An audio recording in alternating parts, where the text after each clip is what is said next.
ಹೊನ್ನಾವರ ತಾಲೂಕಿನ ಇತಿಹಾಸ ಪ್ರಸಿದ್ಧ ಶಕ್ತಿ ಕ್ಷೇತ್ರಗಳಲ್ಲಿ ಒಂದಾದ ಕರ್ವ ಗ್ರಾಮದ ಕೊಳಗದ್ದೆ ಶ್ರೀ ಸಿದ್ಧಿವಿನಾಯಕ ದೇವಾಲಯದ ಮಹಾಸಂಧ್ಯನ ರಥೋತ್ಸವವು ವಿವಿಧ ಧಾರ್ಮಿಕ ಕಾರ್ಯಕ್ರಮಗಳೊಂದಿಗೆ ಸಾವಿರಾರು ಸಂಖ್ಯೆಯ ಭಕ್ತ ಸಾಗರದ ಸಮ್ಮುಖದಲ್ಲಿ ವಿಜೃಂಭಣೆಯಿಂದ ಸಂಪನ್ನವಾಯಿತು.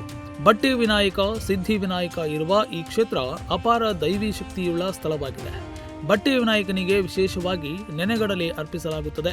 ಭಕ್ತರು ತಮ್ಮ ಯಾವುದೇ ವಸ್ತು ಕಳುವಾದಾಗ ಅಥವಾ ಇನ್ಯಾವುದೇ ಸಂಕಷ್ಟ ಎದುರಾದಾಗ ಬಟ್ಟಿ ವಿನಾಯಕನಲ್ಲಿ ಪ್ರಾರ್ಥಿಸಿಕೊಂಡಾಗ ಕಳುವಾದ ವಸ್ತು ಪ್ರಾಪ್ತವಾಗುತ್ತದೆ, ಸಂಕಷ್ಟಗಳು ದೂರವಾಗುತ್ತದೆ ಎಂಬುವ ನಂಬಿಕೆ ಇದೆ.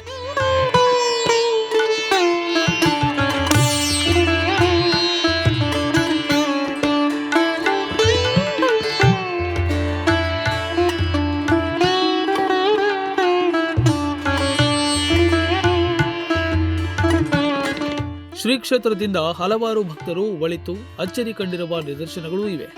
ಆಗ ಮೋಕ್ತ ವಿಧಾನದಲ್ಲಿ ಸ್ಥಾಪಿಸಲ್ಪಟ್ಟ ಈ ದೇವಾಲಯದಲ್ಲಿ ಗಣಹವನ, ವಿಶೇಷ ಪೂಜೆ, ವಾರ್ಷಿಕ ರಥೋತ್ಸವಾದಿಗಳು ವಿದ್ಯುಕ್ತವಾಗಿ ನಡೆಸಿಕೊಂಡು ಬರಲಾಗ್ತಿದೆ.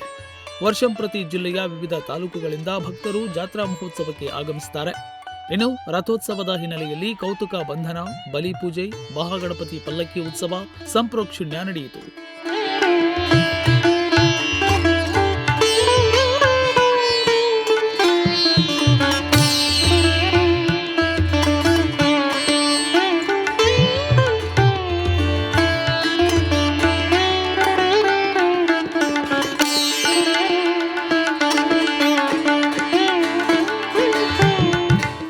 ಮುರುಡೇಶ್ವರದ ಜಯರಾಮ ಅಡಿಗಳ ತಾಂತ್ರಿಕತನದಲ್ಲಿ ರಥೋತ್ಸವಂಗ ಧಾರ್ಮಿಕ ಕಾರ್ಯಕ್ರಮಗಳು ನಡೆದವು. ಭಕ್ತರು ಶ್ರೀ ಸನ್ನಿಧಿಗೆ ಆಗಮಿಸಿ ವಿನಾಯಕನಿಗೆ ವಿವಿಧ ಸೇವೆಗಳನ್ನು ಸಲ್ಲಿಸಿದ್ರು. ರಥ ಕಾಣಿಕೆ ಮಾಡಿ ತಾವು ತಂದ ತೆಂಗು, ಅಡಿಕೆ ಫಲಗಳನ್ನ ರಥಕ್ಕೆ ಕಟ್ಟಿ ಬಾಳೆಹಣ್ಣು ಎಸೆದು ರಥ ಎಳೆದು ಸಂಭ್ರಮಿಸಿದ್ರು. ರಥಾರೂಢನಾದ ಶ್ರೀ ವಿನಾಯಕನ ದರ್ಶನ ಪಡೆದ ಭಕ್ತಗಣ ಪುನೀತವಾಯಿತು. ಜಾತ್ರೆ ಹಿನ್ನೆಲೆಯಲ್ಲಿ ಆಟಿಕೆ ಅಂಗಡಿಗಳು, ಅಮ್ಯೂಸ್ಮೆಂಟ್ ಪಾರ್ಕ್ಗಳು ಚಿಣ್ಣರ ಚಿತ್ತ ಸೆಳೆದವು.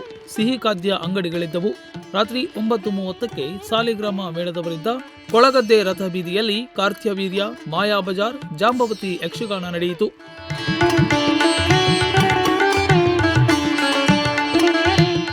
ದೇವರಿಗೆ ಸೇವೆ ಸಲ್ಲಿಸಲು ಭಕ್ತಾದಿಗಳಿಗೆ ದೇವಾಲಯದ ಆಡಳಿತ ಮಂಡಳಿ ಉತ್ತಮವಾಗಿ ವ್ಯವಸ್ಥೆಯನ್ನ ಕಲ್ಪಿಸಿತ್ತು.